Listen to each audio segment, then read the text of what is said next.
Hello! And hello again. It is a monumental day for Aston Villa this summer, where it looks like at last we have a significant incoming player that's going to sign for Aston Villa. And I am really, really pleased. Fabrizio Romano has broken the news that it looks like Evann Guessand to Aston Villa. Here we go. Verbal agreement in place. 30 million euros plus 5 million add-on bid accepted from OGC Nice. Authorised Guessand to travel for medical and contract signing as next steps. Now, I am going to take umbrage with this next bit. New striker for Unai Emery. And I'm going to go into why, hopefully, in this podcast, and explain why I don't think he'll play up front, although he may do occasionally. But I think he's going to be brought in predominantly to play on the right-hand side of the three behind Ollie. Right. Let's get into it. So, I don't know much about this player. I'm not going to come on here and profess to have a massive knowledge of him. I have done a bit of research before jumping on, but I wanted to get something out because I'm really excited. And essentially, I want to learn about him, hopefully, and educate not just myself, but help get information out to Villa fans. So that's what I am going to try and do. There's going to be hopefully players that I'll know a lot about. There's obviously players that will come in I don't know a lot about. So I've just been doing quite a bit of research about this player, and I'm going to go through it all now, and I'm going to try and tell you what I think he will bring to Aston Villa and why I think Unai Emery has decided to sign this player. So, first of all, I wanted to find out about his history, where he had been, where he came from, his career path, and the easiest way to do that in the modern age, if you haven't already, get onto it, Chat GPT. So, I have lumped in on here, and this is basically where he has come from. So, he... Right, where did he start? I should have started at the top. So, youth team and first team. So, he started at Nice in the youth team. He joined the academy at 13, signed a pro deal at 19, made his debut in 2020. So, it was quite a quick progression through to the first team. He's made, as of now, 91 appearances, scoring 18 goals and 12 assists. Now, this is where it gets interesting. Known for his pace, pressing, and ability to drive from wide right. Now, this is where I think he will play for Villa, which is where he switched to last season with great effect. We'll go on to that in a minute. He went on loan in 2021 to Lausanne Sport in Switzerland. A breakout season in the Super League, 35 appearances, 7 goals, 5 assists. That's decent. Played mostly as a centre forward, which is his, I'm going to say, his backup position now. I think he's now more loaned from last season, especially as a wide right player. He developed his off-ball movement and his composure in that low move. So then he came back to 22-23 to the French league, to FC Nantes, and he got minutes, 42 appearances, 5 goals, 3 assists. So his progression and his development kicked on again, playing in the top flight in the French league. He played across the front three, including Europa League fixtures, so he's got European experience as well. And he reached the Coupe de France semi-final, and crucial experience in high-pressure knockout matches. And at 24 years of age, he is a player in the peak years of his career. So then he returned back to Nice after those two loan moves, and then he made his impact then at his parent club. So breakout campaign under Francesco Faroli, 42 appearances, 13 goals, 10 assists. became Nice's top scorer and main playmaker. Played, now this is an interesting one, played predominantly on the right side of a 4-3-3 or a 4-2-3-1, which, as you all know, is Aston Villa's preferred formation, 4-2-3-1. Created overloads, pressed aggressively, which we've seen a lot in pre-season, so he will fit in perfectly with the pressing side of Aston Villa's game, and he links very well with midfielders. So then they've moved it on and they've said transfer fee 35 million, 2030. We don't know how true this is, but projected to play right side attacking role in Emery's 4-2-3-1 behind Ollie Watkins, brings dynamism and final third end product and pressing ability, which is exactly what we are crying out for on that right hand side. I think this probably will open the door for Leon Bailey's exit, which we've all probably expected this summer to happen anyway. And I've heard from a really good source tonight that Leon Bailey's father is actively trying to get him a move to probably Saudi Arabia. So I would expect that to potentially step up over the next week or so, because his minutes are definitely going to be far, far less, especially with his signing of Evann Guessand. Right, this is a really interesting article I've found online, and it really does highlight why I think Unai Emery has plumped to go and sign this player and bring him to Aston Villa. It is an article in the, I think it's the BTL. I'm not sure where that's from, but if I can bring it up now. So this is the article. It basically was April this year, and it was a really interesting article. I've read through it already. Evann Guessand, striker, question mark, winger, question mark, or a hybrid forward. Now, this is something that 100% feeds into Unai Emery's structure and strategy for his time at the Villa, but also going forward. We need to find different ways of playing. We need to find a really dynamic attacking way of going at teams now, because teams, I think to a point last season, found us out a little bit because we were very one-dimensional until we brought in Asensio and Rashford, which really shook things up and really made us that front foot, high pressing, really dynamic attacking unit. And I think Unai sees Guessand as a key component now to revitalise the attacking threat that Aston Villa hopefully will carry going forward into next season. So if we run through this article, it's a fantastic article about how he has developed his career to this point of this move to Aston Villa. So Nice might not have the same global reputation for youth development as clubs like Lyon and Monaco, but they certainly played a key role in producing, at least spotting, recruiting and nurturing some great talent like Hugo Lloris, Jean-Claude Todibo, Alain Saint-Maxime. So they've got really good history of bringing some players through at Nice. And so what we're going to see here is, given his height and build, it's easy to assume that Evann Guessand is a classic out-and-out number 9. In fact, most online football platforms list him as a striker. However, that is definitely not the case. With just 4.92 touches inside the opposition penalty box per game, it's clear he doesn't operate like a traditional centre-forward. So where does that leave him when he plays? According to Opta analysis, 39% of Guessand's appearances have come as a right winger, suggesting that his game has definitely more versatile than you would see during his first spell in Nice before he went away and came back from his 2 loan spells, which has helped him develop as this right side hybrid attacking player who can also run at people and attack from that side, cutting inside, using his striker's instincts to really good effect.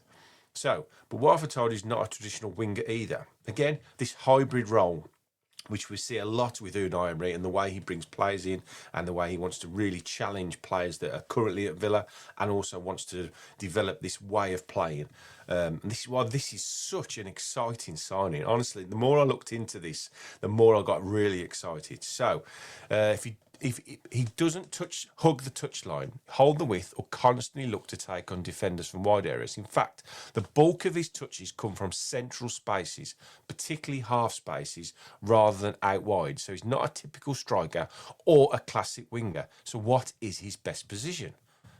So interesting.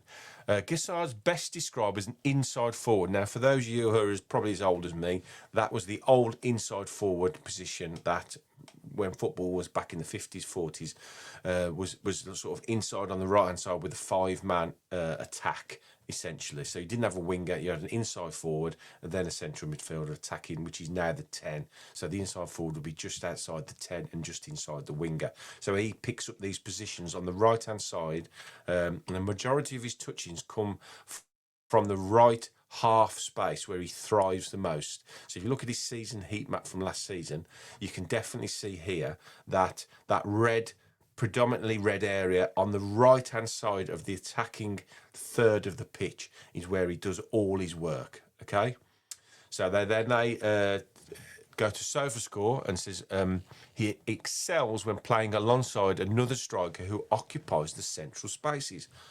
Who do we know does that? Ollie Watkins, a player that picks those positions up, runs into those channels, keeps the defenders occupied all of the time. What do you need when you've got a centre forward like that? You want someone bursting through on the half space, cutting inside and making the nightmare defender to think, oh, you know, where are these players coming from? The running, the way he cuts inside. So this is why it's going to be so exciting to have him supplementing Ollie, not coming in as a replacement or somebody to challenge directly for that position, in my opinion, as the number 9, but he'll be a player that will come in and hopefully supplement what Ollie does and add another dimension to our attacking output on the right-hand side.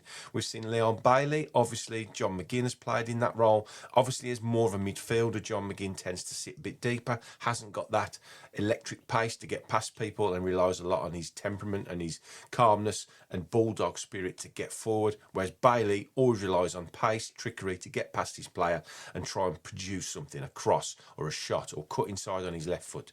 Whereas I think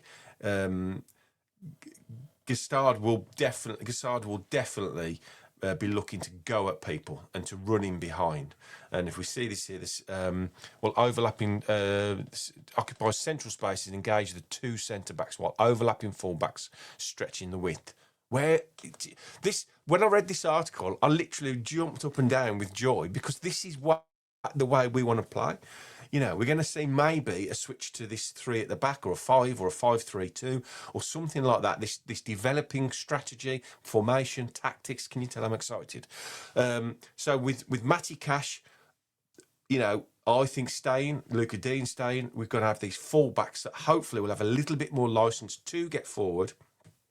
Hopefully the structure of the back 3 will be stronger, and with the 2 double pivots, whoever that may be, Tielemans, Kamara with the new contract, Onana, McGinn, Barkley, we want to keep that tight-knit back 5 as a unit. We need to keep that. That's so important.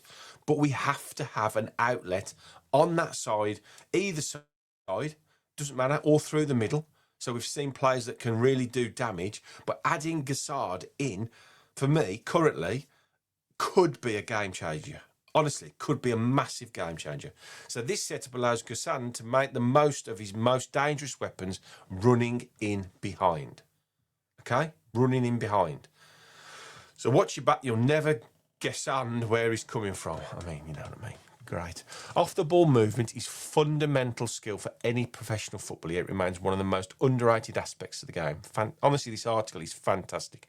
And this is where Guessand excels. He constantly looks to make runs in behind, using his pace into defenders' blind spots and exploits this. I'm going to have to slow down talking. Exploit the spaces that they leave behind. As mentioned earlier, he operates primarily on the right half space. So he sits a little bit, cuts inside a little bit more, so he doesn't hug the touchline. That's what they're saying here.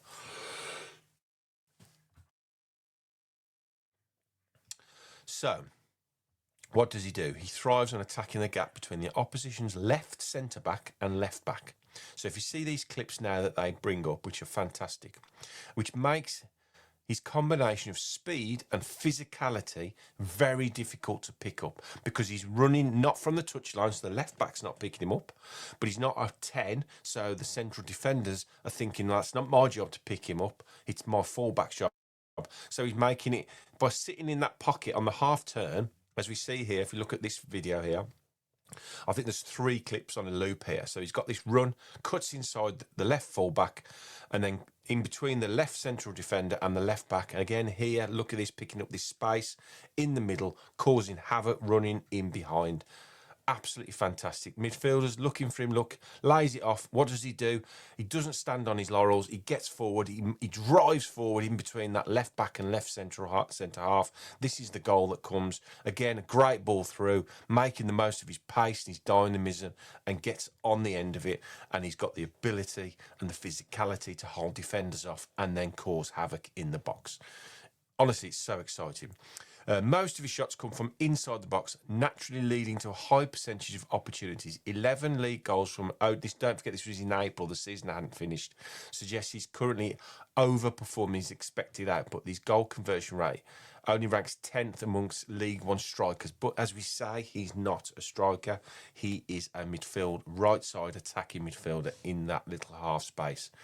So while the data might suggest overperformance, the scoring form might not be sustainable as it first appears. More importantly, his ability to consistently get in dangerous positions is what truly sustains his goal tally. It is also worth noting that Guessand has a diverse finishing arsenal and the confidence to execute different types of shots. This versatility only adds to his goal-scoring potential, making him an even bigger threat in front of goal. Hallelujah, praise the Lord. That's what we want. We want somebody that people do not want to come up against. That's without Morgan Rogers, who I really pray to God can be sitting in this 10 role. That is, for me, the game changer. Rogers in the 10, Ollie Watkins up front. This could be a monumentally good attacking 4 for Aston Villa next season. If we also add in the emergence, I'm going to say emergence because he didn't have a lot of game time last season, of Donyell Marlon, could we see Ollie Watkins up top with a Marlon, Rogers and Guessand 3 behind? Now you look at the impact that Donyell Marlon has had in pre-season and how excited we are to see him given a really good run in the team this season. He runs at people. He takes people on. He's calm in the box. The goal he scored the other night was fantastic. Composure, cut inside, and had the presence of mind to just take his time and put it into the bottom, the right corner of the net. Morgan Rogers we've seen excel in pre-season. You know, Ollie Watkins is scoring goals for fun. But with this additional threat on the right-hand side of Guessand, you know, this, for me, I was asked earlier today, what, if we could sign one player, what would it be? And I said, an attacking player who can play right side and up the top. And it's like the heavens have looked down on me and said, there you go, have him, because he's perfect for what you need. Excuse me. However, Guessand's movement isn't just about attacking space or creating chances for himself. He also contributes in build-up phases, frequently dropping into deeper areas to offer a passing option while maintaining an open body orientation, whether it's receiving the between the lines to hold up the play or combine quickly with teammates, or using his ball-carrying ability to break through defensive structures. He will always remain effective. His upper body and lower body strength allow him to perform these actions consistently when holding up play.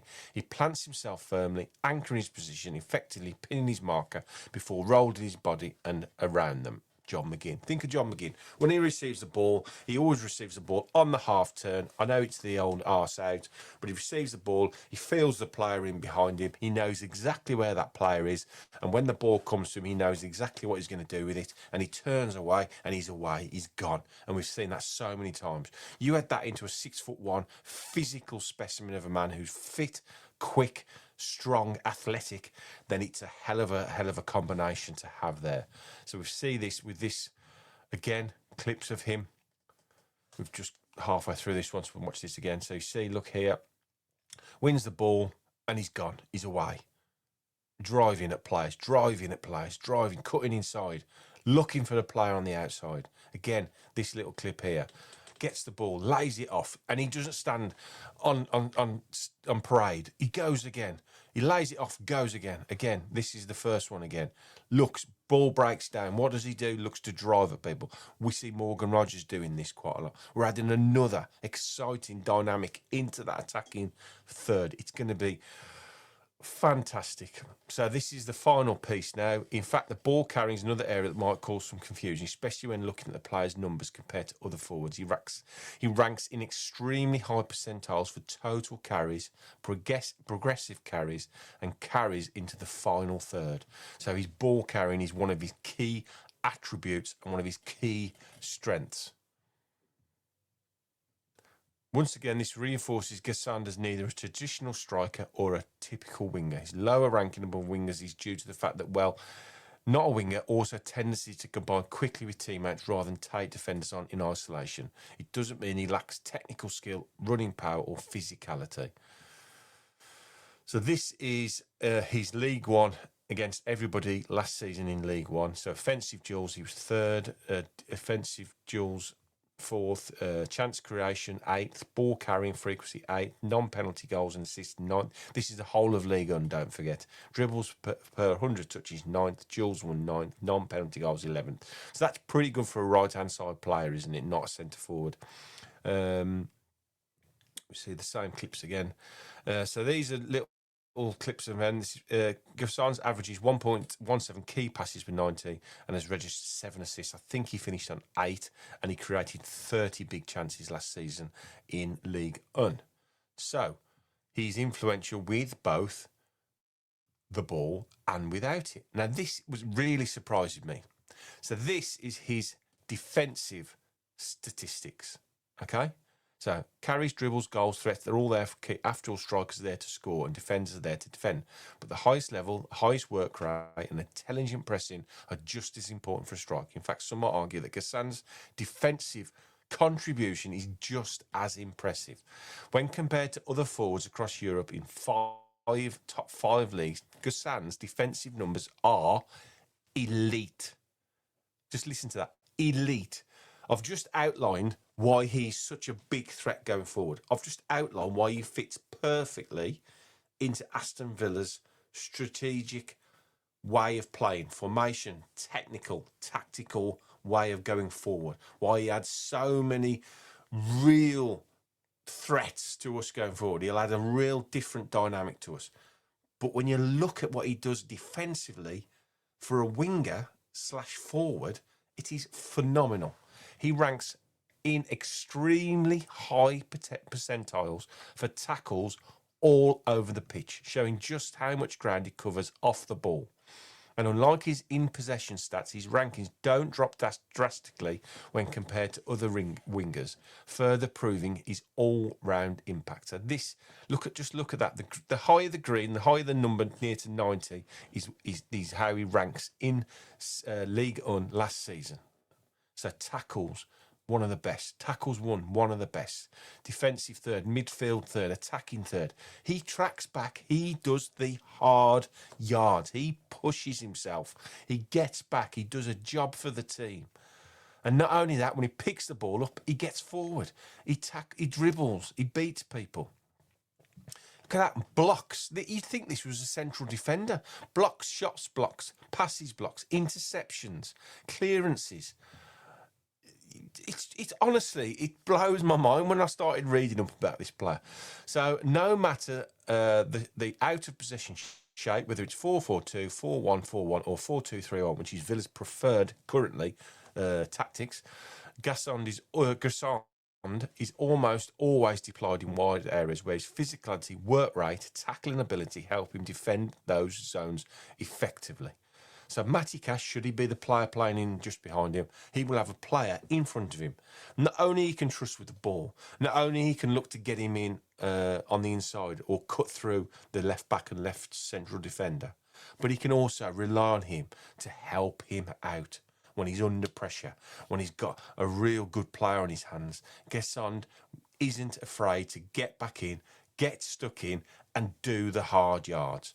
He is a top modern footballer. And this bit as well here. We've seen the high press and the aggressive press we've done in pre-season. The same applies to his pressing. He's proactive. He reads pressing triggers well. He often disrupts the opposition builds-up when Nice pushes high up the pitch. This is exactly why he ranks in the 98th percentile for shot creating defensive actions and the 92nd percentile for goal creating defensive actions, because he does hard work. Okay? That is so important in a modern footballer. It's worth noting that Guessand's defensive impact is most effective higher up the pitch or in the middle third when defending in Nice's own third. He sometimes struggles to close down crossing angles properly and lose track of his man during quick passing sequences. But that's understandable for a winger. That's what I think. And he's still only 24 and he can still improve. And he's coming to work with an elite coach, as we know. So he could only improve. So this is the final piece. As we've established, Guessand is not a traditional target man. Sure, he has the potential to develop into one over time. And at 23, he's just gone 24. Now would be the right time to start adapting for that role. But at this stage, he's far from a classic number 9, and he isn't a conventional winger, which could make the move. At the time, they were talking about a move to Spurs, the slanky lead in the line. But the ideal role remains of an inside forward and attacking midfield operating in the right half space and thriving with the support of a central striker. I'm sorry. Which bit of that isn't perfect for Aston Villa? Operating on the right half space, thriving with the support of a central striker and an overlapping fullback or wingback. Is that Aston Villa how we are developing this season, going into next season? He'll have Ollie Watkins as his central striker, Matty Cash as his fullback or wingback. So, you know, it's perfect. This is a fantastic article. Mohamed Fatali. So, at Fatali Mohamed, please go and have a look at his work. It's fantastic article, honestly.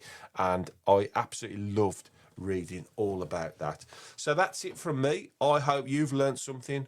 Like I have learned something over the last half an hour. Don't forget to subscribe to the channel, like this episode, get involved in the comments. What do you think about this signing? Finally, we can get excited about bringing a player into Aston Villa, and not only a very good player, but a player that I think could elevate us to that percentage higher than where we are last season and give us that little bit of confidence going into the season that, yes, we know things have been tight. Yes, we know we've struggled to bring people in because of financial issues, but they are still working their row out to get us the best possible squad that we could have going into next season. And if we only add Guessand currently and we keep everybody else, then I think we've done okay this summer. I really do. You look at the likes of Brentford, Brighton, Bournemouth, Newcastle, like losing Isak. Currently, as it stands, as of today, we're keeping all the big hitters and we're adding a very, very good player into our ranks with Guessand. Praying it goes through, praying it looks like it's done, but until he's in the shirt on the pitch, as they say, we'll just hold fire a little bit. So there you go. That's my thoughts on him. I think he's an excellent addition. As I say, I didn't know a lot about him when the news broke, so I went away, did a bit of research, brought you what I think is the best bit of tactical information I could find on the young player from Nice, and I hope it's helped you understand, like it helped me understand, why I think this is a fantastic signing. So there you go. Just wanted to jump on, do a bit of talking about this new player, and hopefully get it over the line, and we can look forward to seeing him in that claret and blue shirt. So get subscribing, like the video, and I'll speak to you all soon. Up the Villa.